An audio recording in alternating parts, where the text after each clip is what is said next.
ब्रह्मा गुरुर्विष्णु गुरुर्देव महेश्वरा गुरुर्साक्षात् परब्रह्म तस्मै श्री गुरुवे नमः।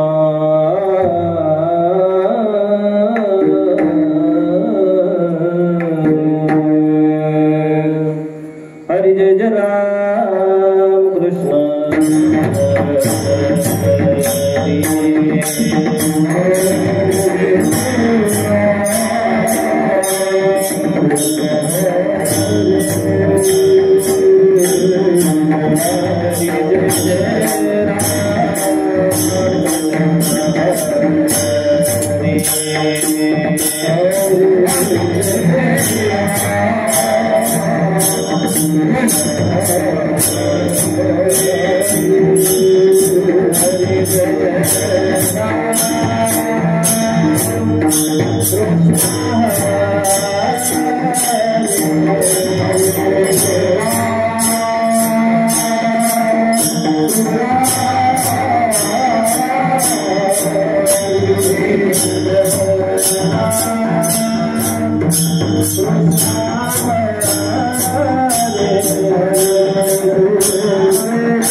तुझा विसरण व्हावा पूर्ण गाये नावडी हेचे माझे सर्व जोडी न लगे मुक्ती धन संपदा किंवा आणि संपदा संत संगडी सदा गुण गाये नावडी हेची माझी सर्व जोडी तुका मने गर्भवासी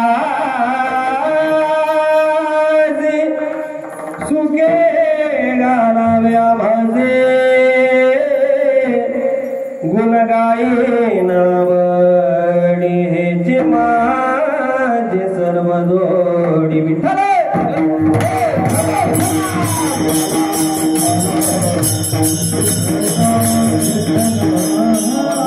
कैलास राणा शिवचंद्र मोली फणेंद्र माता मुक्ती जलाली कारुण्य चंदो बहुदुकाडी तुझविन शंभो मज कोणताडी कर्पूर गौरव करुणावतार संसार सार मुजगेंद्र हरो सदा वसंत हृदयारविंदे भवं भवामि सहितं नमामि समचरण सरोजं सान्द्र नीलाभुदागं जगन निहित पाणि मंडन मंडनाना तरुण तुळशी माळा कंजर कंज नेत्र सदय धवळ हासम विठ्ठल चिंतया मी नमो राजया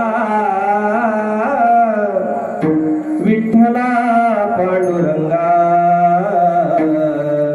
नमो रुक्मिणी माऊली ज्ञान गंगा मालिका नमो चंद्रभागा नमस्कार माझा रुक्मिणी पांडुरंग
विजयांचे केली स्मरण पूज सकळ विद्येचे अधिकरण तेचे वंदो श्री चरण श्री गुरूंचे ते नमस्कार आता हिची दान दिगा दिवा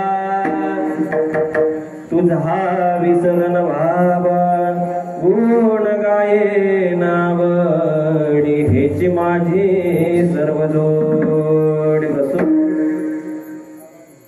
समप्राप्त प्रसंगी प्राप्त स्थळी आज चिंतनरूपी सेवेकरता निवडलेला अभंग किंवा तुमच्या आमच्या श्रवणाकरता घेतलेला अभंग विश्वाचे विश्व अधिकार चिन्मय स्वरूप आणि वारकरी सांप्रदायिक तत्वावरचे श्रीमंत साधू तुमच्या आमच्या सर्वांचे सुपरिचित संत अखिल कोट ब्रह्मांड आमचे लढवाळ भक्त तुमच्या आमच्यासारखा बाबा या जीवनामध्ये माणूस म्हणून जगायला आलाय. यथावत माणूस म्हणून जगायला आलेल्या प्रत्येक माणसाला बाबा जीवनामध्ये जगण्यासाठी दोन गोष्टींची अत्यंत गरज आहे. किती? दोन गोष्टींची. यामध्ये सगळ्यात पहिल्या क्रमांकाची जी गोष्ट आहे त्या गोष्टीचं नाव आहे सुख, आणि दुसरी गोष्ट आहे त्या गोष्टीचं नाव आहे समाधान. आज या दोन गोष्टी प्राप्त करून घेण्यासाठी आम्ही अखिल कोट ब्रह्मांड नायक पांडुरंग परमात्म्याची सेवा करायला लागलोय. त्या भगवान परमात्म्याची सेवा करायला लागलोय. पण त्या भगवान परमात्म्यानं मला काहीतरी द्यावं ही माफक अपेक्षा ठेवून आपण या ठिकाणी परमार्थ करायला लागलोय, नामस्मरण करायला लागलोय, भक्ती करायला लागलोय. पण आज या वारकरी संप्रदायाचा विचार केला ना तर या वारकरी संप्रदायामध्ये बाबा असे काही संत जन्माला आले, असे काही ऋषीमुनी जन्माला आले, असे काही साधू जन्माला आले. त्यांनी विश्वाच्या मालकाची सेवा एवढी निष्ठावंतपणे केली ना की त्यांनी केलेल्या सेवेचं ओझं देवाच्या डोक्यावर झालं आणि त्या ओझ्यातून उतराई होण्याकरता स्वतः भगवान परमात्म्याला विटेवरच्या मालकाला, विश्वाच्या मालकाला विटेवरून खाली उतरवावं लागलं. आणि विश्वाच्या मालकाला सुद्धा विटेवरून खाली उतरवायचं ज्या संतांचं सामर्थ्य आहे ना त्या तुकोबरायांचा अभंग या ठिकाणी सेवेसाठी प्रस्थापित केला. विठ्ठल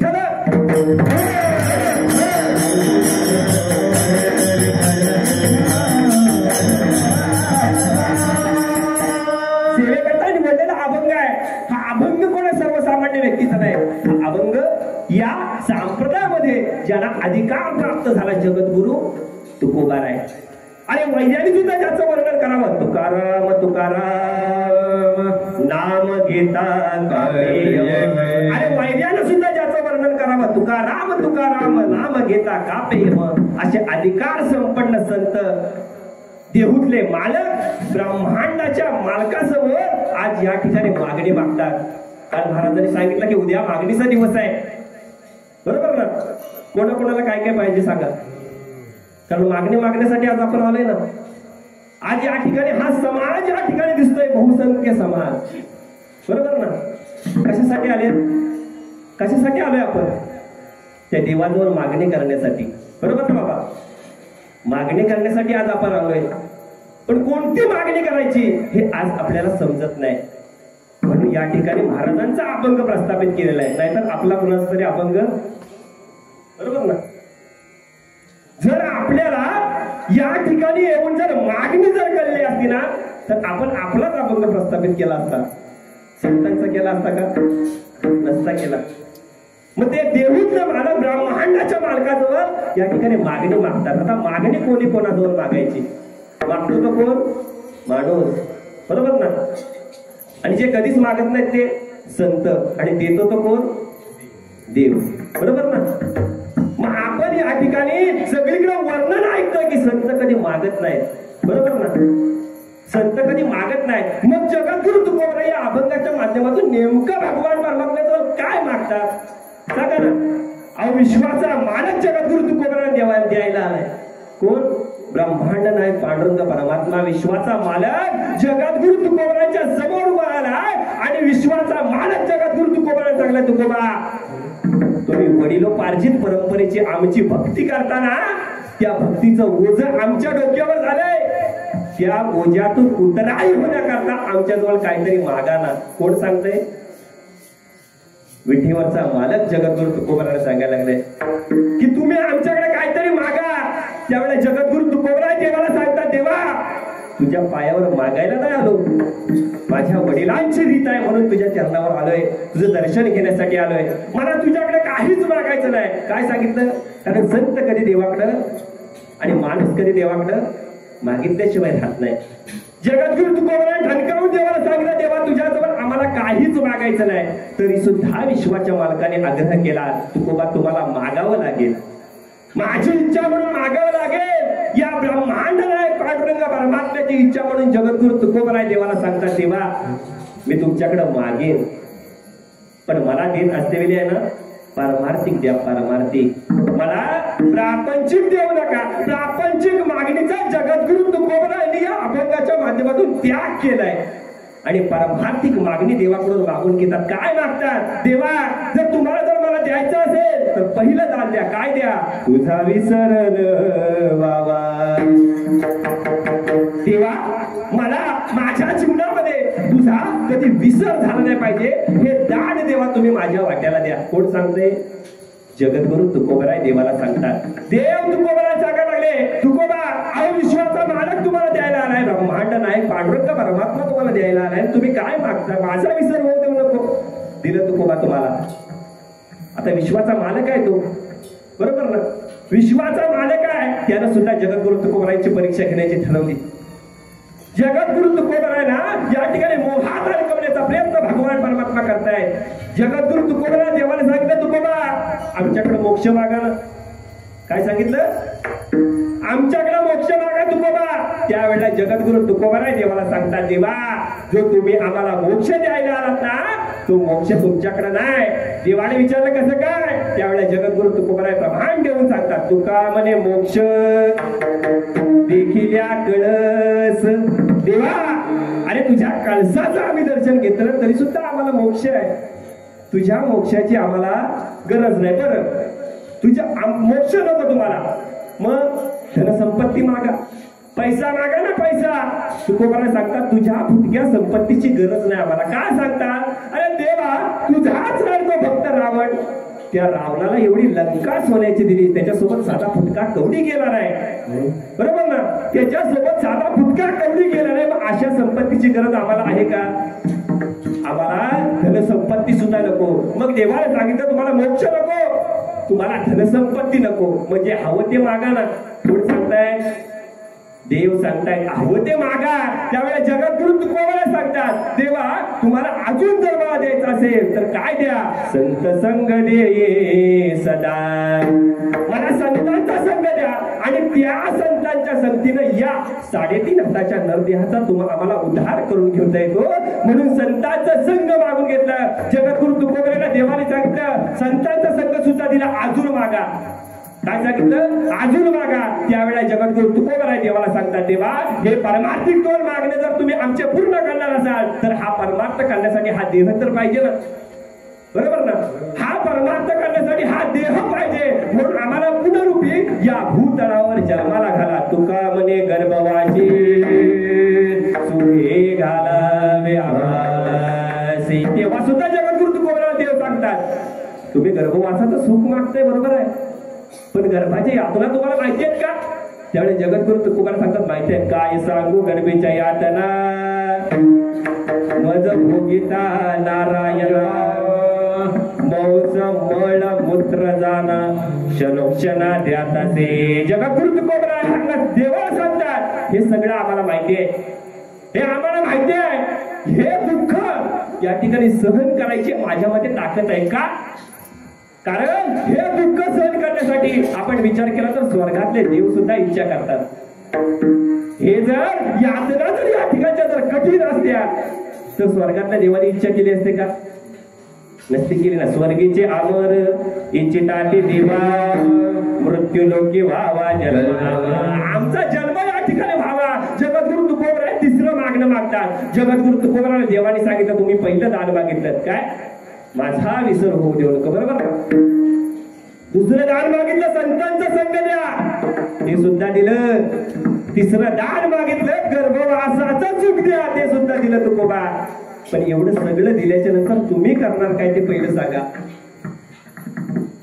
कोण सांगताय? देव सांगताय तुकोबरायला. केवढा अधिकार आहे बघा संतांचा, की देव तुकोबरायला सांगायला लागले तुम्ही करणार काय? त्यावेळेला जगद्गुरु तुकोबराय देवाला सांगतात, मी 2रं 3रं काहीच करणार नाही, एकच करीन. गुण गायेन आवडी हेची माझी सर्व जोड. मी 2रं 3रं काहीच करणार नाही. मी हा देह तुझ्या नामस्मरणामध्ये अखंड झिजवी. हा या अभंगाचा सरळ आणि प्रतिपाद्य विषय जसा माझ्या मनाला पटला त्या पद्धतीने तुमच्या समोर फक्त मांडण्याचा प्रयत्न केला. विठ्ठल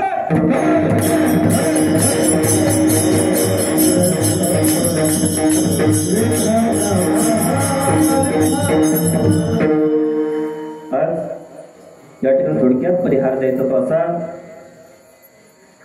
या संत महात्म्यांच्या पदस्पर्शाने पावन झालेल्या या महाराष्ट्राच्या भूमीमध्ये धर्मवीर संभाजी महाराज, छत्रपती शिवाजी महाराजांच्या पदस्पर्शाने पावन झालेल्या या सह्याद्रीच्या कृषीमध्ये वाचणारी ही आपली जामगी पंचक्रोशी. आणि या जामगी तुम्हा सर्व श्रोत्यांच्या अट्टहासाने या ठिकाणी असणारे गुरुवर्य आहेत विश्वनाथ बाबा यांच्या अट्टहासाने श्रद्धेने चालत असणारा हा भागवत पारायण. आणि या भागवत पारायणाला 30 वर्ष झाली, बरोबर ना? आज 30 वर्षानिमित्तानं आज या ठिकाणी कीर्तनरूपी सेवा करण्याची संधी तुम्हा सर्व संत श्रोत्यांच्या कृपा आशीर्वादाने मला प्राप्त झाले. मी माझं परम भाग्य समजतो. आज आपण जर विचार केला तर 30 वर्षापूर्वीचा कालखंडाचा विचार करा. 30 वर्षापूर्वीच्या कालखंडाचा जर विचार केला तर फक्त सप्त्यामध्ये एकच पंगत होती, महाप्रसाद, बरोबर ना? आणि ते महाप्रसादाची सुद्धा या ठिकाणी मगाशी महाराजांनी सांगितलंय की जो कमी पडेल तो आम्ही आमच्या स्वतःच्या खिशामधून खर्च केलेला आहे. आज महाराज या ठिकाणी उपस्थित आहेत, बाबा सुद्धा उपस्थित आहेत.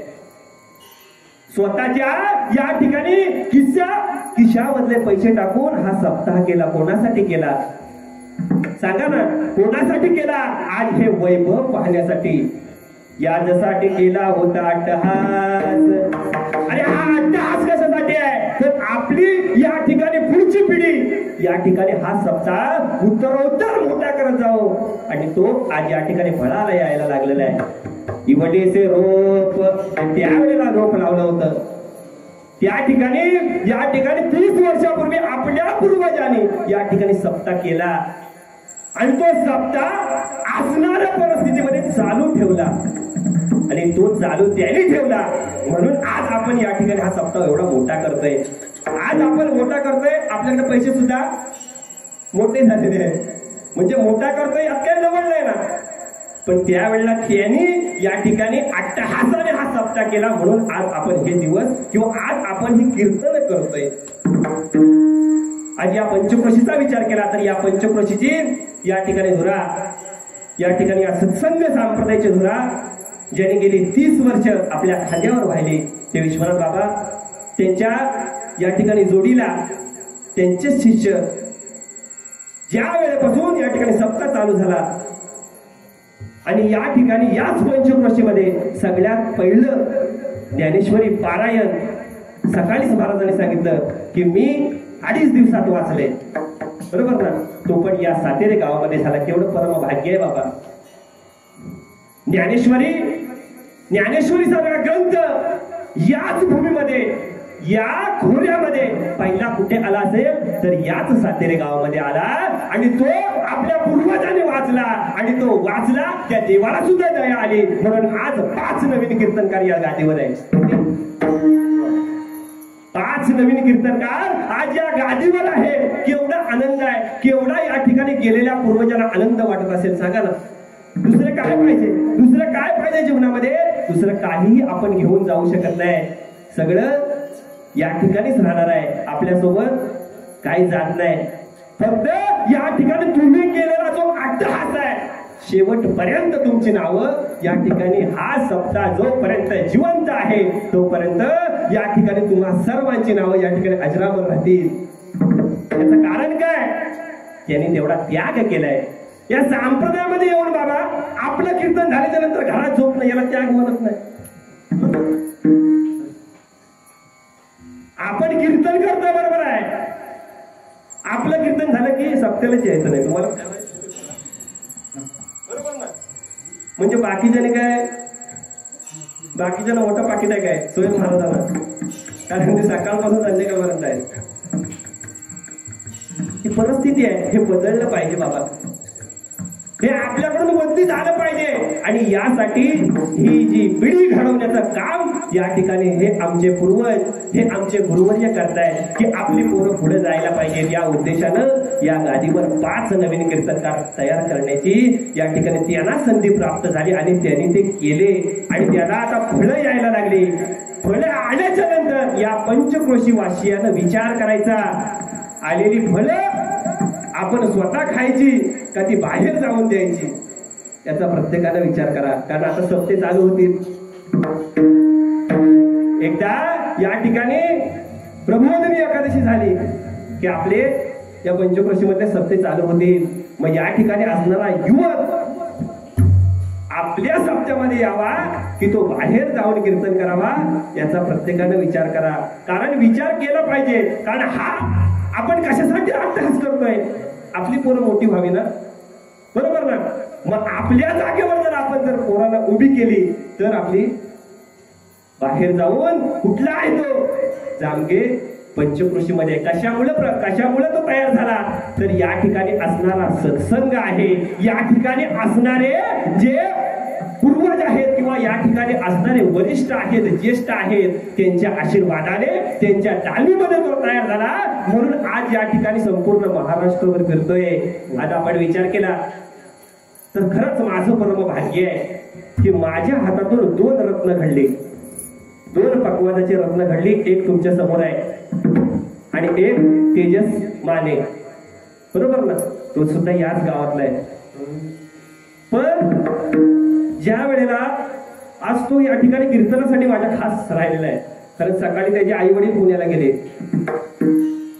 कारण मी दोघांना तयार केली आणि दोघांना तयार केल्याच्या नंतर ज्या वेळेला मी कीर्तन करायला लागलो ना, त्यावेळेला मला वाजवणारा बाहेरून आणायला लागायचा. कारण मी त्याला खूप वेळा सांगितलं की कीर्तन नाही येशील का? काही कारणास्तव आता तो पुण्यामध्ये असल्यामुळं त्या ठिकाणी येऊ शकत नाही. त्याला खूप वाईट वाटायचं मला नाही म्हणते वेळी. कारण ज्याच्याकडून आपण शिकलोय त्याला आज आपण नाही म्हणतोय की मी तुझ्या कीर्तनाला येऊ शकत नाही. माझं परम भाग्य आहे बाबा की आज मी तेव्हा ज्या वेळेला फोन केला त्यावेळेला तो म्हटला किती तारखेला कीर्तन आहे? तर मी म्हटलं 17 तारखेला आहे. तर तो म्हटला 17 तारखेपर्यंत मी ठेवीन. माझं परम भाग्य आहे बाबा, हे मी घडवलंय. माझं मोठेपणा सांगत नाही. मी आजपर्यंत माझ्या कुठल्याच कीर्तनात सांगितलं नाही की मी त्या दोघांना तयार केली. पण तुम्हाला सर्वांना माहिती आहे की कोणापासून तयार झालं. आज त्याला आस्था आहे म्हणून आज तो या ठिकाणी आपल्या आई वडिलांना पुढे पाठवून तो आता उद्या जाणार आहे फक्त माझ्या कीर्तनासाठी. अशी पोरं आपली तयार झाली पाहिजेत, या संप्रदायाकडे वळली पाहिजे. पण संप्रदायाकडे वळल्याच्या नंतर या ठिकाणी आपली पोरं या ठिकाणी स्थिर होत नाही. याचं कारण काय? याचं कारण फक्त एवढं आहे, पोटाची खलगी. या पोटाची खलगी आजपर्यंत कोणाला भरता आली नाही.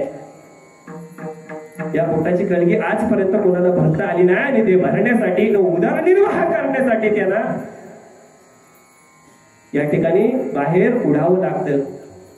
या ठिकाणी उडावं लागतं. पण सर्वांना या ठिकाणी विनंती आहे की आपण या ठिकाणी या पंचक्रोशीमध्ये तयार झालोय. या पंचक्रोशीमध्ये असणारे सप्ताह आहे, आपल्या गावामध्ये असणारा सप्ताह आहे, त्या गावामध्ये असणाऱ्या सप्ताहात तरी या ठिकाणी आपली कला या ठिकाणी येऊन साजरी करा.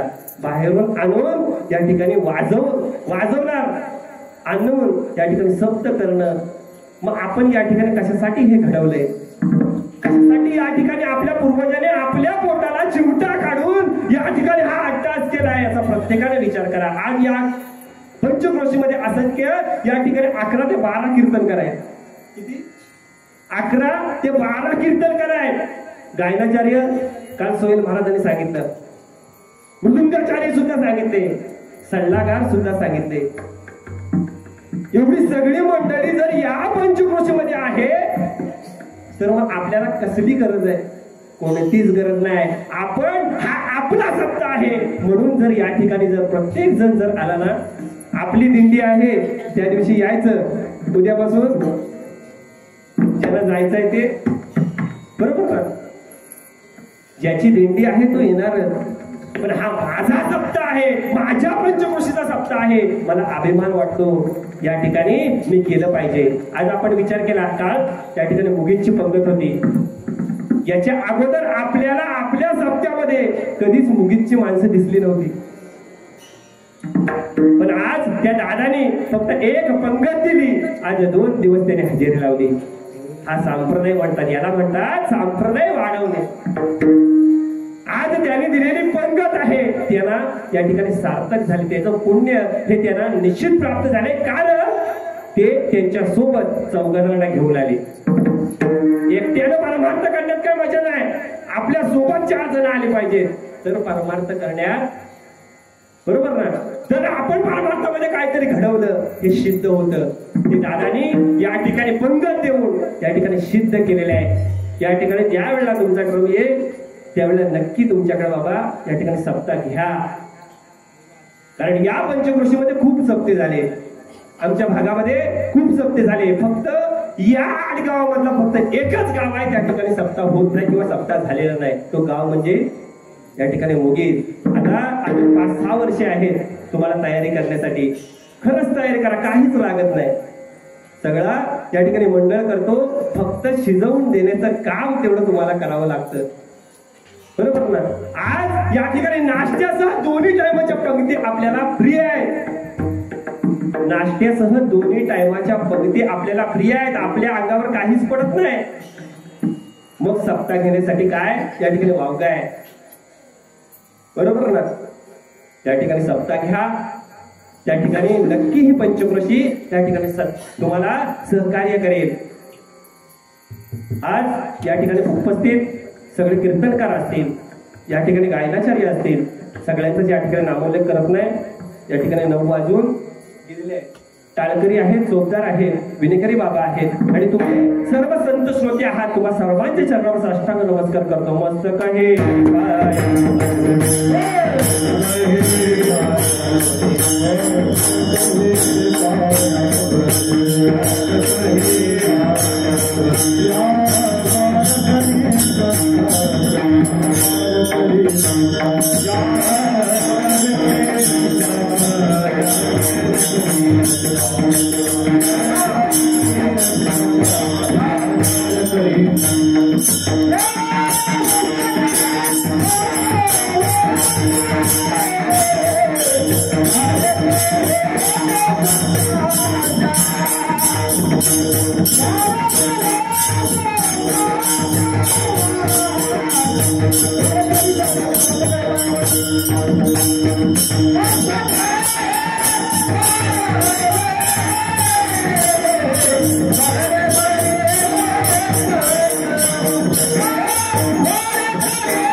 तुझा विसर न बाबा. आज या ठिकाणी आज अभंगाचं आपण निरीक्षण केलं तर जगद्गुरु तुकोबराय त्यांच्या गाठीला जो अनुभव आला त्या अनुभवाचं कथन महाराज या अभंगाच्या माध्यमातून तुमच्या आमच्या समोर करतात. बाबा महाराज म्हणतात जीवनामधल्या काही गोष्टी अनुभवाच्या या लोकांसमोर सांगायच्या आहे आणि काही गोष्टी अनुभव घेऊन सुद्धा इतरांना सांगायचं नाही. अरे उदाहरण घेऊन सांगायचं झालं ना तर महाराज म्हणतात परमार्थामध्ये आलेला अनुभव आहे. हा अनुभव लोकांना सांगितल्याशिवाय राहायचा नाही. आणि प्रपंचातला अनुभव जर घेतला तर तो इतरांना सांगण्याचा कधी प्रश्न सुद्धा उपस्थित करायचा नाही. महाराज या अभंगाच्या माध्यमातून भक्तीचं खरं गुज सांगतात. अरे जीवनामध्ये ज्या गोष्टींसाठी आपण जगायला लागलोय ना त्या गोष्टीचं नाव आहे सुख आणि समाधान. या 2 गोष्टी प्राप्त करून घेण्यासाठी हा 3.5 हाताचा नरदेव रात्रंदिवस धडपड करतोय. आज देव देतोय म्हणून आपण त्याची भक्ती करतोय. देव देतोय म्हणून आपण त्याचं नामस्मरण करतोय, भजन करतोय. जर देवाला द्यायचं बंद केलं ना तर एक सुद्धा माणूस देवाकडे ढोकून सुद्धा बघणार नाही. बरोबर ना. एक सुद्धा माणूस त्या देवाकडे ढुंकून सुद्धा बघणार नाही. जगद्गुरु तुकोबराय त्यांच्या गाठीला जो अनुभव आला त्या अनुभवाचं कथन करता स्वतः देव मला द्यायला आलाय आणि आज देव मला देत असते वेळी या ठिकाणी जगद्गुरु तुकोबराय सांगतात मला काहीतरी नकोय, मला शाश्वत स्वरूपाच्या सुखाची प्राप्ती पाहिजे. आणि आम्ही ज्या सुखाची अपेक्षा करतोय ना ते सुख अशाश्वत आहे. अशाश्वत याचा अर्थ ते कधीही संपू शकतं आणि शाश्वत याचा अर्थ कोणाच्या बापाच्या अस्तित्वात सुद्धा संपणार नाही. बरोबर ना. जीवनामध्ये ज्या गोष्टीसाठी आपण परमार्थ करतोय आज जगद्गुरु तुकोबराय सांगतात की या ठिकाणी शाश्वत स्वरूपाच्या सुखाची मागणी करा, अशाश्वत स्वरूपाच्या सुखाची मागणी कोणी करू नका. कारण या ठिकाणी मागणाऱ्यांचे सुद्धा प्रकार आहेत. बरोबर ना. मागणाऱ्यांचे 3 प्रकार आहेत. पहिला प्रकार सांगतो मूर्ख मागणारा. कोणता? मूर्ख मागणारा. एक राजा होता. त्या राजाच्या राज्यामध्ये एक शेतकरी होता बाबा. तो शेतकरी या ठिकाणी खूप काबाड कष्ट करून शेती करायचा, शेती पिकवायचा. राजा रोज त्याच्या बांधावरून या ठिकाणी राज्यामध्ये भ्रमण करण्यासाठी जायचा. ज्या वेळेला राजा जायचा ना त्यावेळेला तो त्या ठिकाणी मेहनत करतेवेळी त्यांनी पाहिल्याच्या नंतर राजा प्रसन्न झाला. आणि राजा प्रसन्न झाल्याच्या नंतर राजाने सांगितलं, मी तुला प्रसन्न झालोय, तुला काय पाहिजे ते मागून घे. काय मागितलं असेल सांगा ना, काय मागितलं असेल? माझ्या डबीतला चुना संपलाय, एवढा चुना द्या. राजाची प्रसन्नता फक्त तंबाखूला लावायच्या चुन्यासाठी व्यर्थ घालवली.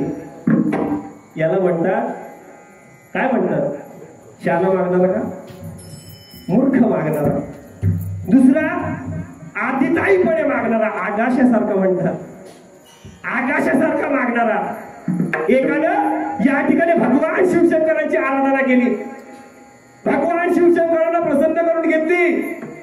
आणि भगवान शिवशंकरांना प्रसन्न करून घेतल्याच्या नंतर भगवान शिवशंकर प्रसन्न झाले आणि त्याच्या समोर आले. समोर आल्याच्या नंतर त्या भगवान शिवशंकरांनी त्याला सांगितलं, मी तुला प्रसन्न आहे, तुला काय पाहिजे ते मागून घे. त्यानं काय सांगितलं? मी ज्याला हात लावेन तो सोन्याचा झाला पाहिजे. मी ज्याला हात लावेन तो सोन्याचा झाला पाहिजे. आता भोले शंकर आहे, त्यांच्याजवळ कोणताही वर मागा ते तथास्तु म्हणणार. भगवान शिवशंकर तथास्तु म्हणाले. त्या ठिकाणावर निघून गेले आणि निघून गेल्याच्या नंतर तो लगेच घरामध्ये आला. आपल्या घराला स्पर्श केला, घर सोन्याचा झाला. घरात जेवढी भांडी होती सगळ्यांना हात लावला, सगळी सोन्याची झाली. सोन्याची झाल्याच्या नंतर या ठिकाणी बद्रिका आश्रमासाठी, बद्रिका आश्रमामध्ये तपश्चर्येला गेला होता. आता आपला बाप बद्रिका आश्रमाला तपश्चर्येसाठी गेलाय. मुलीनं पाहिलं बाबा आले, मुलीनं पाहिलं बाबा आले, धाव घेतली. ज्या वेळेला बाबाला स्पर्श झाला ना मुलगी सोन्याची झाली. त्याला खूप दुःख झालं, खूप दुःख झालं. त्यानंतर जेवायला बसला, जेवायला बसला आणि जेवायला बसल्याच्या नंतर ज्या वेळेला अन्नाला स्पर्श केला, अन्न सोन्याचं झालं. शेवटी तडफडून मेला. याला म्हणतात आकाशपणे मागणारा किंवा आदिताईपणे मागणारा. आणि तिसरा मागणारा हुशार मागणारा. या हुशार मागणारा या ठिकाणी तुमचं उदाहरण देतो. कोणाचं? सावित्रीचं बाबा. सावित्री सारखा हुशार मागणारा या ठिकाणी या जगामध्ये कोण नाही. कारण ज्या वेळेला त्या ठिकाणी सत्यवानाचा प्राण घेऊन यमराजे निघाले आणि सत्यवानाचा प्राण घेऊन यमराजे निघाल्याच्या नंतर यमराजाला प्रसन्न करून घेतली कुणी? सावित्रीने. आणि यमराजाला प्रसन्न करून घेतल्याच्या नंतर यमराजाने सांगितलं, तुम्हाला काय पाहिजे ते मागा, तुम्हाला काय पाहिजे ते मागा. काय मागितलं असेल सती सावित्रीने? हार मागितला असेल नाही का सोन्याचा? बरोबर ना? काय मागितलं? माझ्या सासऱ्याला त्यांचा नातू राजा झालेला पाहायचाय.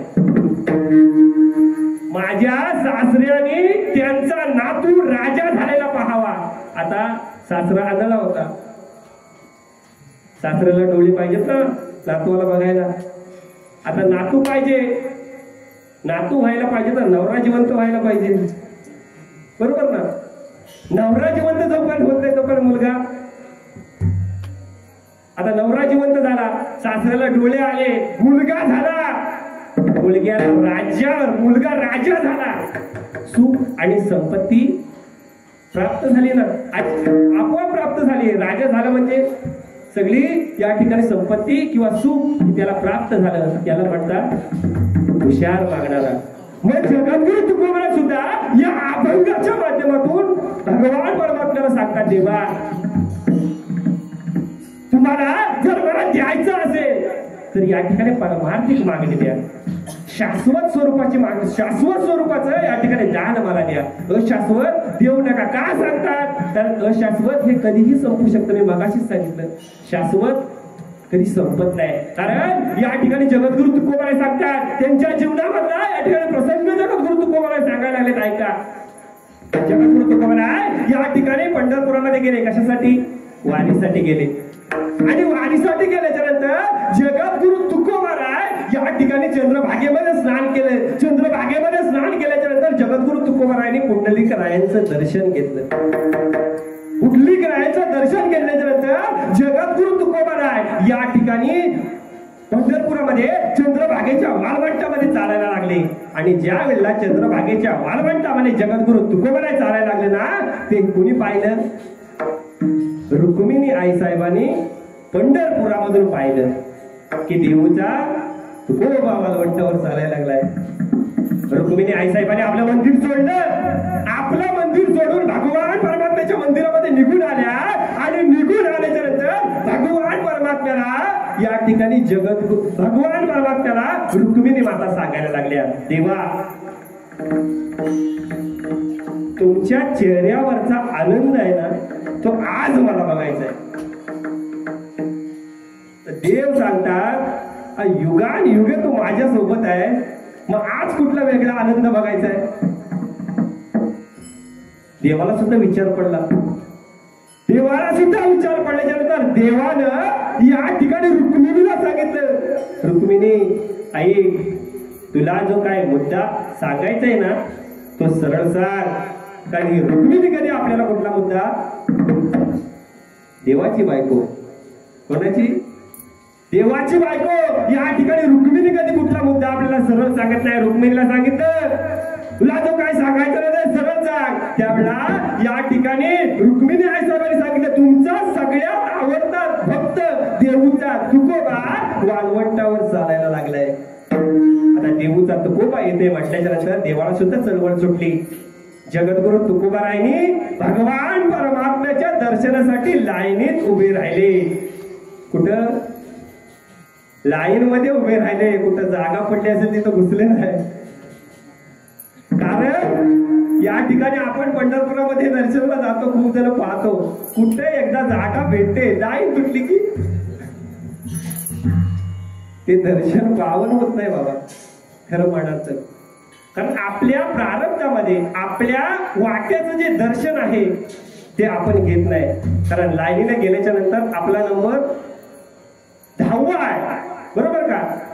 लाईनीने गेल्याच्या नंतर आपला नंबर 10वा आहे. आपण 7व्याच्या जागेवर गेलो तर, बरोबर का? पटतंय का? पण आपण जातो. आपण पंढरपुरामध्ये गेल्यावर हा कार्यक्रम लाईनीत घुसायचा कार्यक्रम केल्याशिवाय, आणि एक शिरला की आखी एसटी त्याच्या मागून आतमध्ये भरायची. विचार करायचा नाही. कारण सगळे शिरतात, असू द्या, सगळे शिरत असतील तर त्यांचा भाग आहे. पण दर्शन घेतेवेळी आपल्या संतांनी कधी लाईन तोडून दर्शन घेतलं नाही. आपण सुद्धा लाईन तोडून दर्शन घ्यायचं नाही. त्या ठिकाणी आळंदीमध्ये आम्ही दर्शनासाठी गेलो. आळंदीमध्ये दर्शनासाठी गेल्याच्या नंतर संध्याकाळी दर्शन घेतलं. आता सकाळी वेळ होता, गाडी निघण्यासाठी वेळ होता, पुन्हा दर्शनासाठी गेलो. आता ज्या वेळेला माऊलीच्या मंदिरामध्ये शिरतो आपण, शिरल्याच्या नंतर 2 वाटा आहेत, बरोबर ना? 2 वाटा आहेत. आता या ठिकाणी 2 वाटा एक साईड बंद केलेली होती. आणि मी शिरलो म्हणजे माझ्या अगोदर 5-6 जण शिरली. मी पण त्याच्या मागून शिरलो. त्याच्या मागून शिरल्याच्या नंतर पुढे जाऊन थांबलो. जोपर्यंत आमची माणसं येत नव्हती तोपर्यंत तिथंच उभा होतो. महाराज म्हटले की आपल्या नशिबात जेव्हा दर्शन आहे ना, तेव्हाच दर्शन प्राप्त होणार. पुढं लाईन तोडून दर्शन होत नाही. आणि ते माऊलीनं त्या ठिकाणी त्या समाधीजवळ मला दाखवून दिलं, याच्या पुढे लाईन तोडायची असो. या ठिकाणी जगद्गुरु तुकोबाराय लाईनीमध्ये उभे राहिले. आणि लाईनीमध्ये उभे राहिल्यानंतर लाईन हळूहळू पुढे सरकायला लागली. जगद्गुरु तुकोबाराय या ठिकाणी महाद्वारामध्ये आले. महाद्वारामध्ये आल्याच्या नंतर या ठिकाणी भगवान परमात्म्याच्या दर्शनासाठी जगद्गुरु तुकोबाराय मंदिरामध्ये प्रवेश केला. आणि मंदिरामध्ये तुकोबारायने प्रवेश केला. त्यावेळेला विश्वाचा मालक जो कटीवर हात ठेवून जो भगवान परमात्मा उभा आहे ना, त्या परमात्म्यानं अशी मान खाली वाकवली आणि जगद्गुरु तुकोबाराय ज्या वेळेला दर्शनासाठी वाकले त्यावेळेला तुकोबारायला देवाने असं उठून उभं केलं आणि तुकोबारायला देव सांगायला लागले, तुकोबा अहो तुम्ही वडिलोपार्जित परंपरेची भक्ती आमची करता, या भक्तीचं ओझं आमच्या डोक्यावर झाले, या ओझ्यातून उतराई होण्याकरता तुम्ही आमच्या पायावर वाकू नये, उलट आम्हीच तुमच्या पायावर वाकलं पाहिजे. कोण सांगतंय? ब्रह्मांड नायक पांडुरंग परमात्मा जगद्गुरु तुकोबाला सांगता तुम्ही आमच्या पायावर वाकू नये, आम्हीच तुमच्या पायावर वाकलं पाहिजे. केवढा अधिकार आहे संतांचा. नोहे हा सामान्य महिमा संतांचा, नैवेद्य हातीचा संतांचा. या ठिकाणी महिमा सामान्य नाही. जगद्गुरु तुकोबारायने काय केलं? उदका माझे वया ठेवोनी कोरड्या दाविल्या रोकड्या विश्वजना, एवढी ख्याती जगद्गुरु किंवा या ठिकाणी संतांची आहे. म्हणून या ठिकाणी अधिकाराने जगद्गुरु तुकोबारायला देवाने सांगितलं की तुम्ही आमच्या पायावर वाकू नये, आम्हीच तुमच्या पायावर वाकलं पाहिजे. तुकोबारायला घरून देवाने दोन हाताला उभी केली आणि उभं केल्याच्या नंतर जगद्गुरु तुकोबारायला देव सांगतात, तुकोबा अहो वडिलोपार्जित परंपरेची भक्ती करताना त्या भक्तीचं ओझं आमच्या डोक्यावर आहे, त्या ओझ्यातून उतराई होण्याकरता आमच्याकडे काहीतरी मागा. काय सांगितलं? आमच्याकडे मागा. त्यावेळेला जगद्गुरु तुकोबाराय देवाला सांगतात, तुम्ही तुमच्या पायावर मागण्यासाठी नाही आलो, तर वडिलांची रीत आहे म्हणून आले. महाराज प्रमाण देऊन सांगतात, काय मागणे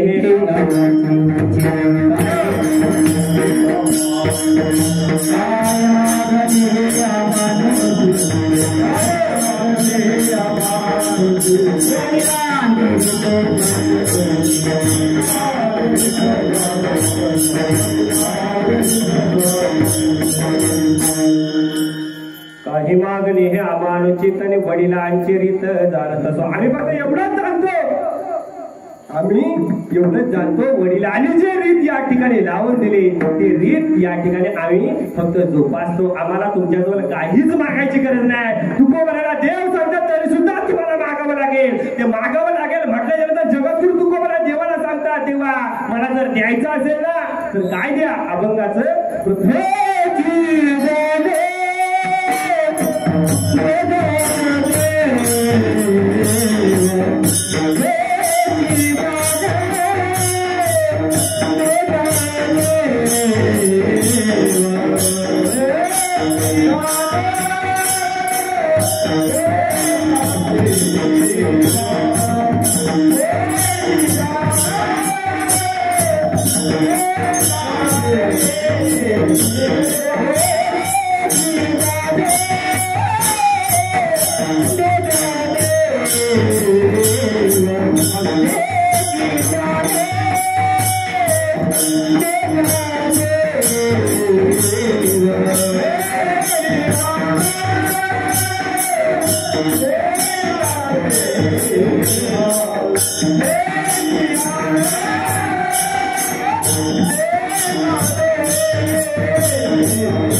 जगद्गुरु तुकोबराला मागायला सांगितलं. तुकोबराने काय मागितलं? देवा मला तुझा कधी विसर होऊ देऊ नको, हे पहिलं दान देवा तुम्ही माझ्या वाट्याला द्या.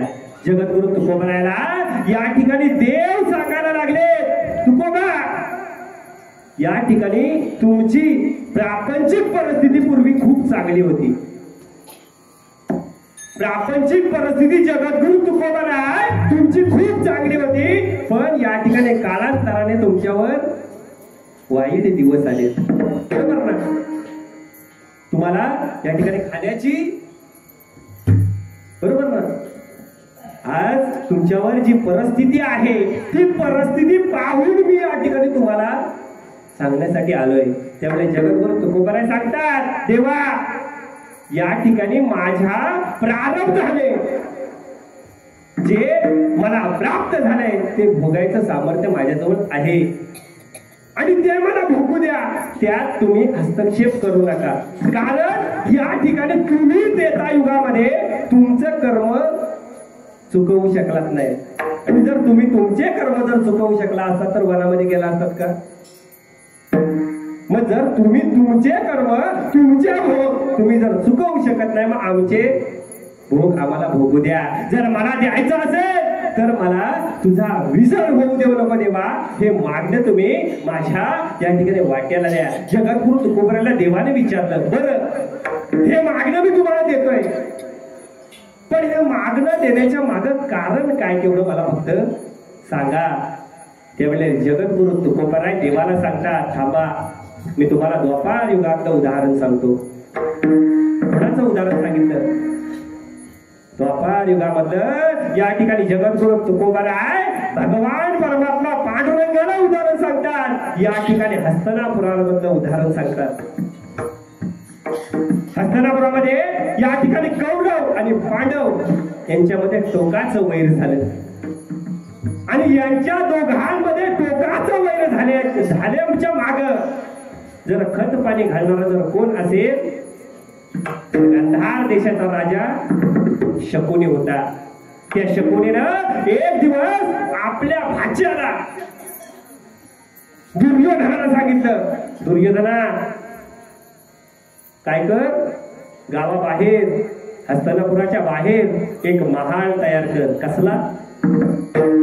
लाखेचा. कसला? लाक्षागृह तयार करण्यासाठी सांगितला. एवढा सुंदर लाक्षागृह बनवला, रंगोटी करून, पण त्याच्या आतमध्ये काय भरली होती? लाख भरली होती, जी या ठिकाणी लगेच पेट घेते. आणि ते लाख या ठिकाणी भरून तो संपूर्ण ते या ठिकाणी महाल तयार झालं. इंद्राच्या या ठिकाणी वैभवाला लाजवेल एवढा सुंदर महाल तयार केला. आणि या ठिकाणी दुर्योधन आपल्या काकीजवळ गेला. कोणाजवळ? कोणाजवळ? कुंतीजवळ. कुंतीजवळ गेला आणि कुंतीला या ठिकाणी दुर्योधन सांगतोय, माते मी या ठिकाणी राजकुमार आहे, माझे बाबा राजे आहे, तुम्ही राहता त्या घराची पडझड झालेली आहे, मी तुमच्यासाठी एक महाल तयार केलाय. काय सांगितलं? मी तुमच्यासाठी एक महाल तयार केलाय. त्यावेळेला या ठिकाणी महाल तयार केलाय, त्या ठिकाणी राहायला जा. आता ती नाही म्हणू शकत नाही, तिने होकार दिला. पण कुंती ही अधिकारी स्त्री होती. कोणतीही अधिकारी स्त्री असल्या कारणानं तिनं काय केलं? होकार दिला. पण राहायला जाईना. एक दिवस मुहूर्त काढला, राहायला जायचं या ठिकाणी मुहूर्त काढला आणि हे सांगण्यासाठी विदुर काकांकडे गेली. कुणाकडं? विदुर काकांकडे गेले. कारण विदुर काका या राजकारणातला 1 नंबरचा डॉन होता. 2 नंबरचा डॉन होता. 1 नंबरचा डॉन भगवान परमात्मा आणि 2 नंबरचा या पृथ्वीवर जेवढे राज्य होते त्यामध्ये या ठिकाणी जर 1-2 नंबरचा जर डॉन कोण असेल तर विदुर काका. त्या विदुर काकाने या ठिकाणी त्या मातेला सांगितलं. त्या मात्या या ठिकाणी विदुर काकाला सांगण्यासाठी गेली की या ठिकाणी दुर्योधनाने आमच्यासाठी महाल बनवले, राहायला जायचंय त्याच्या घरामध्ये. त्या घरामध्ये त्या महालामध्ये आम्हाला राहायला जायचं आहे. त्यावेळेला या ठिकाणी कुंती मातेला विदुर काका सांगतात, होकार दिला का वहिनी? हो, होकार दिला. पण ज्या अर्थी होकार दिला ना त्या अर्थी तुम्हाला जावं लागणार. पण ज्या दिवशी जाणार आहात त्या दिवशी फक्त 2 मिनिटं माझ्याकडे येऊन जा. तुझा विसर न व्हावा हे फक्त मी सांगायला लागलोय. फक्त 2 मिनिटं माझ्याकडे येऊन जा. जाण्याचा दिवस ठरला.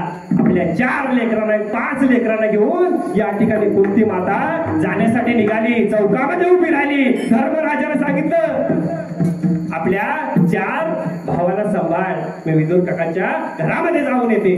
काय सांगितलं? मी विदुर काकांच्या घरामध्ये जाऊन येते. विदुर काकांच्या इकडे गेली. गेल्याच्या नंतर या ठिकाणी विदुर काकांना नमस्कार केला. नमस्कार केल्याच्या नंतर विदुर काकांनी सांगितलं, वहिनी आलात या. त्यांनी या ठिकाणी कुंती मातेला एक प्रतिमा दिली. एक प्रतिमा दिली. कोणाची होती? तर भगवान श्रीकृष्णाची होती. आणि भगवान श्रीकृष्णांची ती प्रतिमा दिल्याच्या नंतर त्याने कुंती मातेला सांगितलं, तुम्ही या प्रतिमेचा कधी विसर पडू देऊ नका. तुमच्यावर कोणतंच संकट येणार नाही. आता या ठिकाणी वीराने सांगितल्याप्रमाणे ते या ठिकाणी प्रतिमा आपल्या पदरामध्ये गुंडाळली आणि आपल्या 5ही लेकरांना घेऊन त्या ठिकाणी लाक्षागृहामध्ये राहायला गेली. तिला सगळं माहित होतं की या ठिकाणी हा घर कसं आहे, या ठिकाणी काय होणार आहे. पण विदुर काकाने त्याला सांगितलं होतं, फक्त या ठिकाणी काय करा, या प्रतिमेचा विसर कधी पडू देऊ नका. गेल्याच्या नंतर या ठिकाणी एका कोपऱ्यामध्ये वस्त्र टाकलं. त्या प्रतिमा या ठिकाणी अधिष्ठित केली आणि प्रतिमा अधिष्ठित केल्याच्या नंतर त्या ठिकाणी त्यांचा उदरनिर्वाह चालू झाला. दिनचर्या चालू झाली. पहिला दिवस या ठिकाणी पोरांना या ठिकाणी जेवायला दिलं. पोरं झोपली.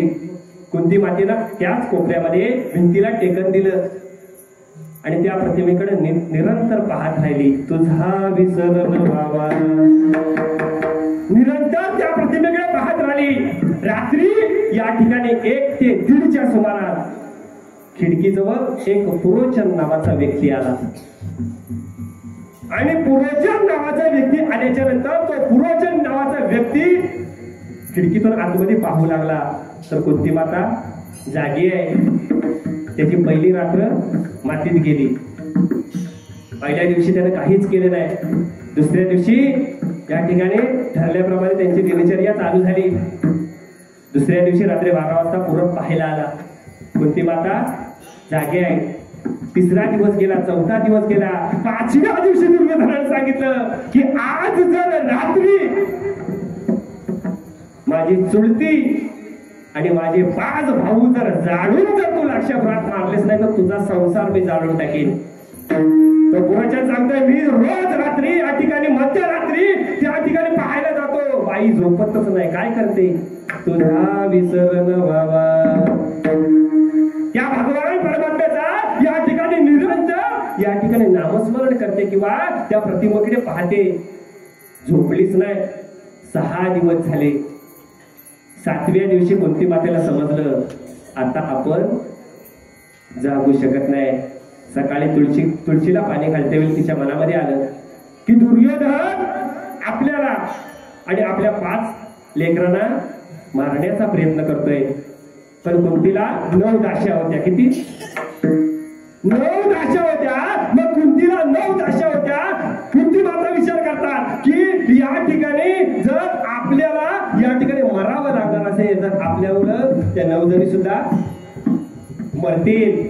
म्हणून कुंती मातेने सांगितलं की आज भगवान श्रीकृष्णाला नैवेद्य दाखवायचा आहे. देवाला नैवेद्य दाखवायचा आहे. मी माझ्या हाताने करणार. तुम्हाला आज सुट्टी आहे. तुम्ही घरामध्ये निघून जा.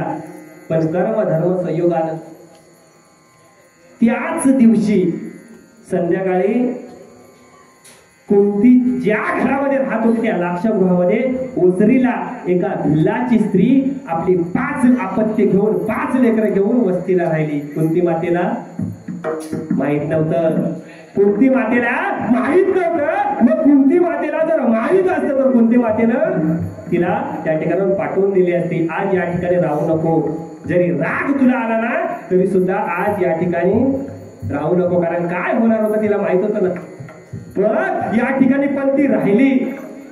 तिच्या नशिबामध्ये तिच्या कर्मामध्ये ते दिलं होतं. ती भिल्ल स्त्री आणि ती 5 मुलं कोण आहेत माहितीये का? त्याचं एक वेगळं त्या ठिकाणी वर्णन आहे. ते 5 आणि ती एक या ठिकाणी शाप दिलेली, बरोबर ना. त्या 5 जणांना तिला शाप दिला होता. आता तो विषय वेगळा आहे. आता डॉक्टरने दिलेल्या सगळ्या गोळ्या एका वेळेला खायच्या नसतात ना. कधी नशीब कधी या ठिकाणी परत संधी प्राप्त झाली नक्की सांगू. तर या ठिकाणी ती भिल्लाची स्त्री राहिली. रात्री या ठिकाणी 12 वाजले. डोळे झाकायला लागले कुंती मातेचे. कुंती माता या ठिकाणी कोपऱ्यामध्ये असणाऱ्या त्या प्रतिमेजवळ गेली आणि प्रतिमेजवळ गेल्याच्या नंतर त्या प्रतिमेकडे पाहून सांगते, देवा या चित्तामध्ये अखंड तुझा नामस्मरण केला. किती दिवस? 6 दिवस. आज 7वा दिवस आहे. आता देवा मी जागू शकत नाही. आता मी जागू शकत नाही. जे काय करायचं ते या ठिकाणी तुम्ही करा. जे काय करायचं ते तुम्ही करा. कुंती मातेला सांगितलं आणि कुंती मातेचा या ठिकाणी डोळा, ज्या वेळेला कुंती मातेचा डोळा लागला त्यावेळेला या ठिकाणी भगवान श्रीकृष्ण या ठिकाणी जागे झाले आणि त्यांनी पाहिलं काही अंतरावर या ठिकाणी पुरोचन आहे. तो पुरोचन जर लाक्षागृहामध्ये आलं, लाक्षागृहाच्या जवळ आला आणि लाक्षागृहाच्या जवळ आल्याच्या नंतर त्यानं पाहिलं जर कोणती माता झोपलेली आहे तर तो काय करील? लाक्षागृहाला आग लावेल. भगवान श्रीकृष्णाने काय केलं?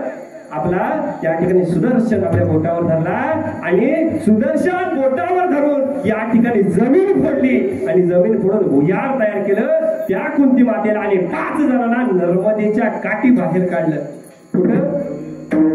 नर्मदेच्या काठी या 6 जणांना सुखरूप बाहेर आले. दुसरे आणि लाक्षागृह काय झाला? जळून गेला आणि त्या लाक्षागृहामध्ये 5 मुलांची अस्थी आणि 1 बाईची अस्थी सापडल्या. आता दुर्योधनाला काय वाटलं की कुंती आणि पांडव मेले. हे त्याला वाटलं या ठिकाणी या भारतामध्ये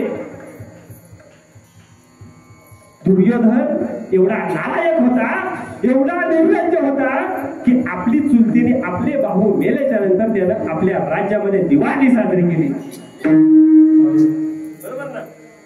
आपले भाऊ आपली चुलती मेल्याच्या नंतर आपल्या राज्यामध्ये दिवाळी साजरी केली. एवढा मूर्ख होता. पण ते कुंतीची पांडवांची अस्थी होती का? ते सामान्य स्त्रीची अस्थी होती. मग या ठिकाणी जगद्गुरु तुकोबरा देवाला सांगतात, देवा अहो रात्री 12 वाजता या ठिकाणी तुम्ही त्या कुंती मातेला जर वाचवता, बरोबर ना? का वाचवता? तर ती तुम्हाला विसरत नाही म्हणून, तुमचं नामस्मरण करते म्हणून. जर तुम्ही या ठिकाणी तिला जर वाचवत असाल तर मला दुसरं कशाला देता? दुसरं देताच कशाला? त्यावेळेला जगद्गुरु तुकोबरायाला देव सांगतात, जर मी त्या ठिकाणी तिला वाचवली नसती तर मला जे आज करुणेचा सागर नाव आहे, दयेचा सागर नाव आहे, ते पुसून टाकावं लागलं असतं. ते पुसून टाकावं लागलं असतं. म्हणून मी रात्री 12 वाजता या ठिकाणी त्यांना वाचवली. कोण सांगताय? भगवान परमात्मा सांगताय. मग देवा जर रात्री 12 वाजता त्याला जर वाचवलं नसेल तर मला दुसरं कशाला देता? मला तेच द्या की मला माझ्या जीवनामध्ये तुझा कधी विसर होऊ देऊ नको. देवा हे दान तुम्ही माझ्या वाट्याला द्या. देवाने सांगितलं, तुकोबा बरं ते दान तुम्हाला दिलं. तरी सुद्धा तुकोबरायाला या ठिकाणी जगद्गुरु तुकोबरायाला देव या ठिकाणी मोहामध्ये अडकवण्याचा प्रयत्न करतात. काय देव सांगायला लागले? तुकोबा तुम्ही आमच्याकडे मोक्ष मागा. काय सांगितलं? आमच्याकडे मोक्ष मागा. जगद्गुरु तुकोबरायाला देव सांगतात. मगाशीच प्रमाण सांगितलंय, तुका म्हणे मोक्ष देखील कळस आणि तात्काळ हा नाश अहंकाराचा. तुमच्या जरी कळसाचं दर्शन आम्ही घेतलं तरी सुद्धा आम्हाला त्या ठिकाणी मोक्ष आहे. आम्हाला तुमच्या मोक्षाची गरज नाही. बरं, मोक्षाची गरज नाही. मग संपत्ती मागा, धनसंपत्ती. त्यावेळेला जगद्गुरु तुकोबरा या ठिकाणी देवाला त्रेता युगातलं उदाहरण सांगतात. देवा, आमच्या पूर्वजांनी कधी आम्हाला तुमच्याकडं मागणं मागितलं नाही, मग आम्ही का तुमच्याकडे मागणं मागावं किंवा धनसंपत्ती मागावी? कोणाचं उदाहरण सांगतात? अंगदाचं उदाहरण सांगतात. अंगद कोण आहे सांगा ना? अंगद कोण आहे? साक्षात जगद्गुरु तुकोबार आहे. यांचा अवतार या ठिकाणी त्रेतायुगामध्ये होता. ज्या वेळेला या ठिकाणी वालीला मारलं, वालीला मारल्याच्या नंतर या ठिकाणी भगवान प्रभू श्री रामचंद्रांच्या मनामध्ये या ठिकाणी कळवलं आला की आपण याच्या बापाला मारले आणि याच्या बापाला आपण मारलेला असून सुद्धा आज हा आपल्या सेनेचा सेनापती आहे. सर्वसामान्य नव्हतं ना अंगद, आपल्या सेनेचा सेनापती आहे. मग जर आपल्या सेनेचा सेनापती आहे, मग भगवान परमात्म्याने विचार केला, जोपर्यंत रावणाचं माझं युद्ध होत नाही तोपर्यंत सीता मला भेटत नाही, आणि जोपर्यंत सीता मला भेटत नाही तोपर्यंत मी अयोध्येमध्ये जाऊ शकत नाही. भगवान परमात्म्याने विचार केला, जर रावण या ठिकाणी मारणार आहे मी, रावण मेल्याच्या नंतर मग लंका कोणाला द्यायची? पहिल्यांदा विचार केला लंका द्यायची कुणाला? मग लंका कोणाला द्यायची? तर अंगदाला द्यायची. पहिलं ठरलं होतं, नंतर विभीषणाला दिली. अंगदाला द्यायची ठरली. फॉर्म टाकण्यात आले. कसले? आमदारकीचे का उमेदवारीचे? फॉर्म टाकण्यात आले. कोणासमोर? हनुमंतरायांसमोर फॉर्म टाकण्यात आला. हनुमंतरायांनी सांगितलं कोणाला? प्रभू श्री रामचंद्राला, हा फॉर्म तुम्हीच लिहून द्या, कारण तो माझ्या कुळातला आहे, माझ्या जातीतला आहे, तो मला या ठिकाणी काय बोलल्याशिवाय राहणार नाही. मग भगवान परमात्म्याने अंगदाला बोलवली. अंगदाला बोलवल्याच्या नंतर अंगदाला या ठिकाणी भगवान परमात्मा सांगतात, अंगदा या ठिकाणी आता युद्ध होणार आहे. युद्ध झाल्याच्या नंतर या ठिकाणी रावण सीता द्यायला तयार नाही. युद्ध झाल्याच्या नंतर रावण मरणार. मग रावण मेल्याच्या नंतर या ठिकाणी मी लंका कोणाला देऊ? माझ्या मनामध्ये असा विचार आहे की ती लंका तुम्हालाच देऊन टाकतो. काय सांगितलं? ती लंका तुम्हालाच देऊन टाकतो. कोणी सांगितलं? प्रभू श्री रामचंद्रांनी सांगितलं. त्यावेळेला अंगद सांगतात, देवा, हा शब्द पुन्हा कधी वापरायचा नाही, हा शब्द पुन्हा कधी वापरायचा नाही. हे ऐकल्याच्या नंतर आता लक्ष्मण जरा तापट आहे, शेषाचा अवतार आहे ना. ते म्हटले, अंगदा, तू कोणासमोर बोलतोस तुला माहिती आहे का? तू कोणासमोर बोलतोय तुला माहिती आहे का? विश्वाचा मालक तुम्हाला द्यायला लागलाय. त्यावेळेला या ठिकाणी अंगदाने सांगितलं, त्या ठिकाणी लक्ष्मण दादा तुम्ही थांबा,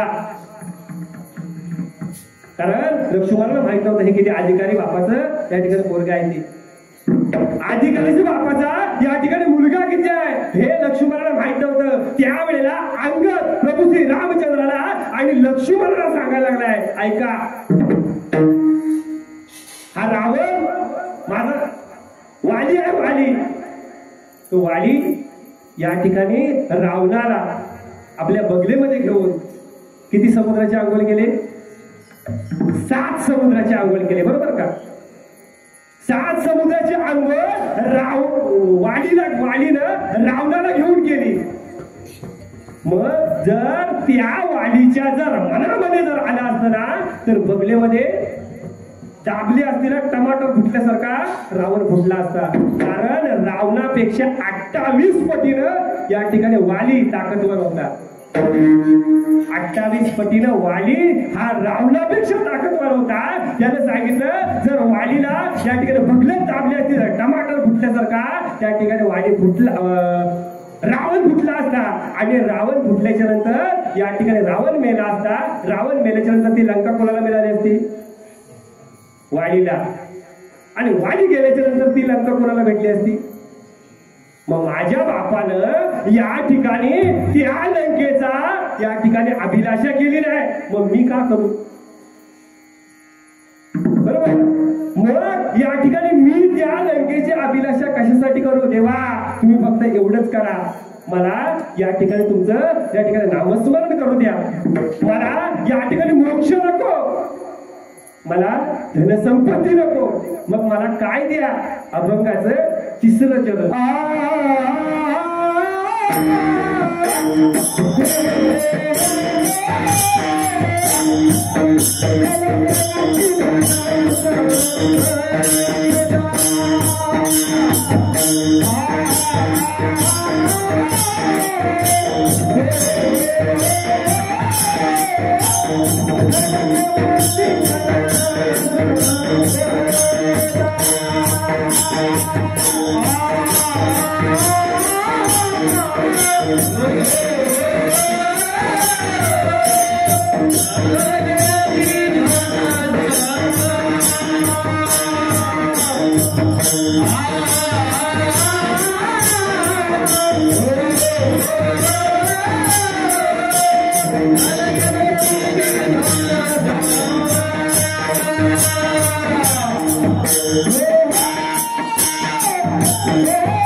संत संग देई सदा. का संतांचा संग मागतात? कारण त्याच संतांच्या संगतीनं या ठिकाणी आपल्या 3.5 हाताचा नरदेहाचा आम्हाला उद्धार करून घेता येतो. कारण माणसाच्या जीवनामध्ये जसा संग आहे ना तसा त्याच्या जीवनाला रंग आहे. माणसाच्या जीवनामध्ये जसा संग आहे त्या पद्धतीचा माणसाच्या जीवनामध्ये रंग आहे. मग आपण या ठिकाणी विचार असा करायला पाहिजे की जगद्गुरु तुकोबरा हे देवाकडे पारमार्थिक मागणं मागतात. मग आपण का मागत नाही? आपण का मागत नाही? कारण आपण या संसारामध्ये गुरफटलेलो आहोत. आपण या संसारामध्ये गुरफटलेलो आहोत म्हणून आपण देवाकडे पारमार्थिक मागणं. कारण आपण जेवढं परमार्थाच्या जवळ जाल तेवढं काय करतात? आपल्याला मागं खेचण्याचा प्रयत्न करतात. कोण मागं खेचण्याचा प्रयत्न करतात? शेजारी का? शेजारी करतात का? शेजारी करत नाही का? हा देह आहे ना, या देहाचे 4 वर्ण पडतात. परा, पश्चंती, मध्यमा आणि वैखरी. यामध्ये 6 विषय आहेत. काम, क्रोध, मद, मत्सर, दंभ आणि अहंकार. किती? 6 विषय आहेत. हे 6 विषय आहे. ते 6 विषय जेवढा तुम्ही परमात्म्याच्या जवळ जाल भगवान परमात्म्याच्या तेवढं काय करतात? ते मागं खेचण्याचा प्रयत्न करतात. ही परा आहे ना, या परेमध्ये लोभ आहे. लोभ त्याला आपण काय म्हणतो? हाव. मला हा हवाय, मला तो हवाय. हा हाव नावाचा विकार या ठिकाणी कशी वाट लावतो आपली या ठिकाणी सांगतो. ऐका थोडक्यात. तुम्हाला 5 मनाचा चोटा माहितीये का बाबा? मी काही खूप लांबून आलो नाही.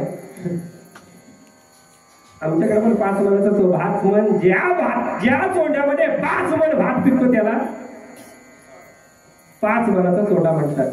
त्या 5 मनाच्या चोंड्यामध्ये एका या ठिकाणी शेतकऱ्याने बैल धरले आणि बैल धरल्याच्या नंतर त्यानं तो शेत पूर्ण नांगरून घेतला. मी काय सांगायला लागलोय? आपण भगवान परमात्म्याकडे का पारमार्थिक मागणं मागत नाही?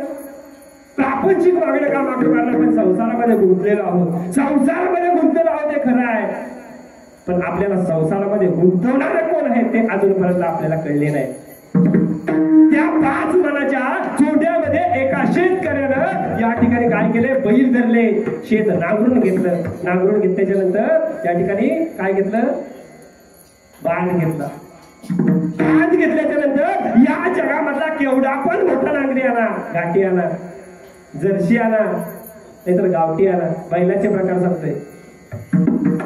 रेड्याचा नांगर आणा, केवढाही या ठिकाणी तरबेज नांगरी आणा, या ठिकाणी सगळा शेत नांगरे. पण राहिलेले 4 कोपरे नाही नांगरत ना. मग राहिलेले 4 कोपरे आपण काय करतो? कुल्ला किंवा खंती किंवा तिका घेतो आणि काय करतो? खतायला सुरुवात करतो. आपण पहिल्या कोपऱ्यामध्ये खतायला गेलो हे आतून सांगतात खत तू. पण पहिल्या कोपऱ्यामध्ये हा मन आहे या देहावर कसं तरी नियंत्रण. त्याला सुद्धा समजलंय आता. टाइम झालेला असो. तो काय करतो? या ठिकाणी पहिल्या कोपऱ्यामध्ये हा मन या देहावर कसं तरी नियंत्रण करतो आणि दुसऱ्या कोपऱ्यामध्ये खतायला गेला. दुसऱ्या कोपऱ्यामध्ये खतायला गेला की हे जे विकार आहेत ते काय म्हणतात पाहिजेत का? हा देह असाच आपल्या ताब्यात येणार नाही. मग काय करायचं? तर ते आपला प्रस्ताव मनाला सादर करतात आणि मनाला सादर केल्याच्या नंतर मनाला या ठिकाणी त्या विकारांकडे वळवतात आणि विकारांकडे वळवल्याच्या नंतर या ठिकाणी ते या ठिकाणी दुसऱ्या कोपऱ्यामध्ये खतायला गेला. हे आतून सांगतात खत खतू खत्ता खत्ता खत्ता खत्ता खत्ता खत्ता असं खपतो ना की गेली 4 पिढ्याचा जाग दुसऱ्याच्या वादावर होता. तो मुंबईत गेला म्हणून एका वर्षात आपल्या हाती आला. हा लोभ नावाचा विकार कशी वाट लावतो ते सांगतोय. 2 वर्षात आपल्या हातीमध्ये आला आणि हातीमध्ये आल्याच्या नंतर या ठिकाणी व्यक्ती आणि व्यक्तीमध्ये वाद झाले. बरोबर का? वादामुळे पोलीस स्टेशन, कोर्ट कचेरी, वाट कोणी लावली? आपली आपल्यामध्ये असणाऱ्या विकाराने वाट लावली. आपल्यामध्ये असणारे विकार जोपर्यंत आपल्याला समजत नाही, मग ते समजून कोण देतात? तर ते संत देतात. त्या संतांच्या संगतीमध्ये गेल्याशिवाय आपल्याला ते विकारांपासून आपण मुक्त होत नाही. आणि त्या संतांच्या संगतीत गेल्यावर त्या ठिकाणी आपण भगवान परमात्म्याकडे परमार्थिक मागितल्याशिवाय राहणार नाही. जगद्गुरु तुकोबराय सांगतात, मला या परमार्थातलं काय नको तर मला संतांचा संग दे. त्यावेळेला या ठिकाणी जगद्गुरु तुकोबरायला देव सांगतात की या ठिकाणी संतांची संगत मागणं हे खरं आहे, माझा विसर होऊ देऊ नका हे सुद्धा खरं आहे. पण यासाठी तुम्हाला काय करावं लागेल? काय करावं लागेल? हेच महाराज अभंगाच्या शेवटच्या चरणात सांगतात. तुका म्हणे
सुख द्या. तुका म्हणे गर्भवासी सुखे घालावे आमासी. त्यावेळेला जगद्गुरु तुकोबाराला देवाने विचारलं की हे दिल्याच्यानंतर तुम्ही काय करणार? मी दुसरं तिसरं काहीच करणार नाही, एकच करेन. गुण गाये नावडी हेची माझी सर्व जोड.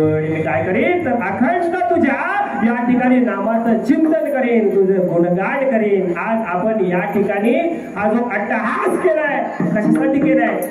कशासाठी आपण या ठिकाणी आलोय? तर त्या भगवान परमात्म्याचं आपल्या मुखातून नामस्मरण व्हावं. बरोबर ना? म्हणून सर्वांनी या ठिकाणी प्रेमाने भजन करा. विठोबा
तुझा विसर नवावा पूर्ण गाये नावडी हीची माझी सर्व दोडी न लगे मुक्ती धनसंपदा संत संगती सदा पूर्ण गाये नावडी हीची माझी सर्व दोडी तुका मने गर्भवासी सुखी घालावे आमासी पूर्ण गाये नावडी हीची माझी सर्व जोडी विठ्ठल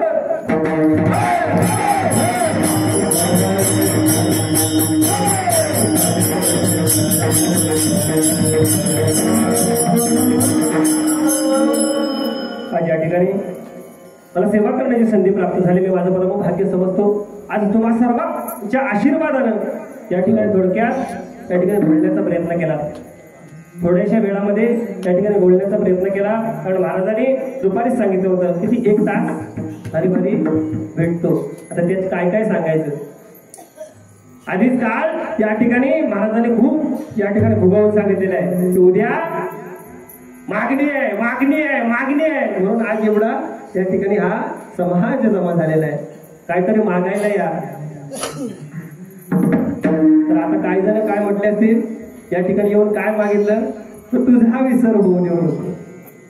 आम्हाला काय फायदा आहे का. आहे का फायदा आहे का आहे.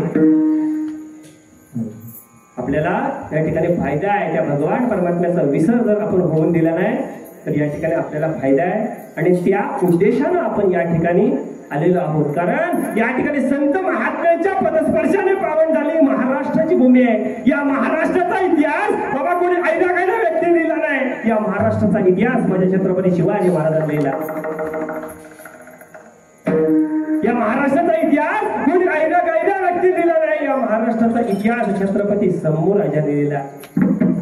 या महाराष्ट्राचा इतिहास कोणी ऐऱ्या गायऱ्या व्यक्तीने लिहिला नाही तर सकळ संतांनी लिहिला.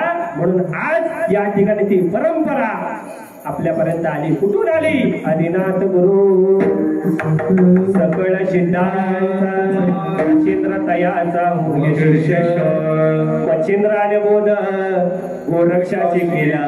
गोरक्ष वडला गैने प्रतीक गयनी प्रसादे निवृत्ती दाता ज्ञान दिवासार चोचवे. त्या महावैष्णव ज्ञानोबारायांपासून ती परंपरा तुम्हा आम्हा सगळ्यांना प्राप्त झाली. कारण त्यांचा अवतार यासाठी लोकली ज्ञान जगी तने नती कोणी अवतार पांडुरंग नाम ठेविले ज्ञान. ते जे ज्ञान आहे गुह्य ज्ञान ते प्रकट करण्यासाठी माझ्या माऊलीने अवतार केला. कोण आहे माऊलीचा अवतार. सदा शिवा विष्णूचा अवतार सका माझा ज्ञानेश्वर. आज या ठिकाणी त्यांच्या या ठिकाणी उपकार आहेत आपल्यावर सकळ संतांचे. म्हणून आज आपण या ठिकाणी या गादीवर उभं राहतोय. गादीवर उभं राहून कीर्तन करतोय. मी माझं परम भाग्य समजतो. आज या ठिकाणी ज्यांनी मधुंगासाठी साथ दिली तर माझा त्या ठिकाणी परम शिष्य ज्याच्याकडे कधीही पहा तो हसतच कधीही पहा. आता आमच्याकडं जर तो ज्यावेळेला गावाला होता ना तेव्हा जर पाहिलं ना तर त्याला बुलेट ट्रेन म्हणायचे. कारण जवळजवळ संध्याकाळी 2 ते 4 फेऱ्या तो दुकानात मारायचं. कोणीही सांगू द्या दुकानात असो. या ठिकाणी त्याने मृदुंगाची साथ या ठिकाणी दिली. त्याचं या ठिकाणी आभार मानतो। या ठिकाणी गायनाचार्य माझ्यावर या ठिकाणी नितांत प्रेम करणारे या ठिकाणी खेडवरून माझ्यासाठी या ठिकाणी आले ते सोनू महाराज, श्री महाराजांच्या चरणावर साष्टांग नमस्कार करतो, त्यांचे सुद्धा आभार मानतो।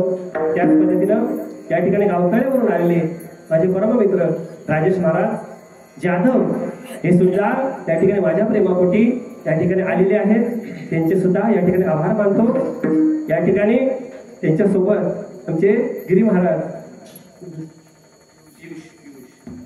पियुष महाराज हे सुद्धा आलेले आहेत, त्यांचे सुद्धा आभार मानतो। आपल्या या ठिकाणी या पंचप्रसिद्ध वैभव जे या ठिकाणी विचार केला आपला सुद्धा सुंदर हरिपाठ होऊ शकतो किंवा आम्ही सुंदर हरिपाठ करायचो, महाराजांना माहिती आहे, पण काही कारणास्तव आपल्याकडं मोठा तुटवडा भागतो मृदंगाचार्याचा। जोपर्यंत तो इथं होता तोपर्यंत या सगळ्याला रंग होता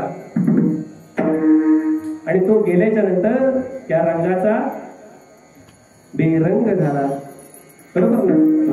पण एक फक्त विचार करा, ज्या वेळेला या ठिकाणी सूर्य उगवतो ना तो मावळतो, नक्की मावळतो, आणि ज्या दिवशी सूर्य मावळतो ना पुन्हा उगवल्याशिवाय राहणार नाही। असे या ठिकाणी हे रत्न, असे चंद्र सूर्य, असे तारे या पंचक्रोशीमध्ये नवनवीन तयार व्हावे या अट्टासाने हा या ठिकाणी हा अखंड भागवत पारायण आपल्या संपूर्ण 8 गाव मिळून या ठिकाणी आपण करतोय। आमचं परम भाग्य आहे या ठिकाणी या पंचक्रोशीचं वैभव। माझे मित्र गायनाचार्य या ठिकाणी कुणाल महाराज सोबितकर या ठिकाणी आहेत, महाराजांचा आभार मानतो। या ठिकाणी संदीप महाराज यांचे सुद्धा आभार मानतो। त्याच पद्धतीने या ठिकाणी असणारे सर्व कीर्तनकार यांचे सुद्धा आभार मानतो। या ठिकाणी असणारे या ठिकाणी साऊंड सिस्टीम त्यांचे सुद्धा आभार मानतो। त्यांचं काल कीर्तन झालंय, त्याने खूप या ठिकाणी मोठं करून सांगितलं की उद्याचं कीर्तन, उद्याचं कीर्तन, उद्याचं कीर्तन, पण विचार केला तर माझ्या अगोदर ते कीर्तन करायला लागले, त्यांच्यानंतर मी कीर्तन करायला लागलो। त्यामुळे मी त्यांच्यापेक्षा वयाने जरी मोठा असेल तरी कीर्तनानं किंवा या परमार्थानं या ठिकाणी कमी आहे। दुसरं एक मला या ठिकाणी नक्की सांगावंसं वाटेल, हीच ती जागा आहे आणि याच जागेमधून या सकळ समाजाने मला पहिल्यांदा पाहिले। आठवतंय का? आठवतंय संदीप महाराज, आठवतंय का? हीच ती जागा आहे, हीच ती जागा आहे ज्या जागेवरून मला पहिल्यांदा या संपूर्ण समाजानं पाहिलंय। कशामध्ये? नाचाची पहिली बारी याच ठिकाणी माझी झाली आणि याच ठिकाणी माझं कीर्तन आहे। केवढं परम भाग्य आहे। फक्त मी 7वीला होतो, 7वीला, तेव्हा या ठिकाणी आमचे मामा दीपक भुवड त्या ठिकाणी ढोलकी वाजवायचे। त्यांचा एक डायलॉग होता, आठवते मला? तुमच्या चोपडीत आहे ते माझ्या खोपडीत आहे, अजून सुद्धा लक्षात आहे। सगळ्यांच्या आशीर्वादाने ते प्राप्त झालं। आमचे गायकवाड गुरुजी असतील, त्यांनी या ठिकाणी ओळखलं आणि त्यांनी त्यावेळेला एक भाषण दिलं होतं आणि ते पहिल्यांदा मी माझ्या जीवनामधलं भाषण केलं। या भूमंडळाचे काही धर्म रक्षी ऐसा नाही, महाराष्ट्र धर्म राहिला काही तुम्हा करता, असे ज्यांचे वर्णन समर्थ रामदासाने समर्थपणे केले ते छत्रपती शिवाजी महाराजांना शाहिराचा हा सगळा भूतकाळ आहे असला तरी माझी सुरुवात या ठिकाणाहून आहे। मी ते कधीही कदापि विसरू शकत नाही। हेच ते या ठिकाणी, हीच ती जागा आहे, मी माझं परम भाग्य समजतो। त्या भगवान शिवशंकरांचा या ठिकाणी आशीर्वादाने मोठं या ठिकाणी कार्यक्रम करण्याची संधी मला प्राप्त होते, प्राप्त झाले आणि ती सुरुवात माझी या ठिकाणावर आहे। आणि मी त्या भगवान शिवशंकरांच्या चरणावर विनंती करतो की तुमच्या कृपा आशीर्वाद असाच आम्हा या संपूर्ण युवा मंचाच्या पाठीवर असावा, एवढीच या ठिकाणी विनंती करतो। त्याच पद्धतीनं या ठिकाणी युट्यूब चॅनल आपले या ठिकाणी तुषार महाराज चौगुले यांनी एक छोटासा या ठिकाणी युट्यूब चॅनल ओपन केलेला आहे, संतवाणी नावानं। या ठिकाणी आपल्या या पंचक्रोशीमध्ये असणारे जे युट्यूब जे चालवतात त्यांना हात जोडून विनंती करतो की त्या चॅनलला सर्वांनी सबस्क्राईब करा. त्यांनी ज्या व्हिडिओ टाकतात त्या व्हिडिओला लाईक करा. कारण आपल्या जर पोरांना आपण जर पुढे आणण्याचा प्रयत्न केला तर नक्की भविष्यात संपूर्ण महाराष्ट्र या पंचक्रोशीचा कलाकार पाहिल्याशिवाय राहणार नाही. आणि तो आशीर्वाद तुमचा या ठिकाणी आमच्या पाठीवर असू द्या एवढी तुमच्या सर्वांच्या चरणावर विनंती करतो. आणि ज्या संतांनी हा मार्ग दाखवला त्या संतांचं सर्वांनी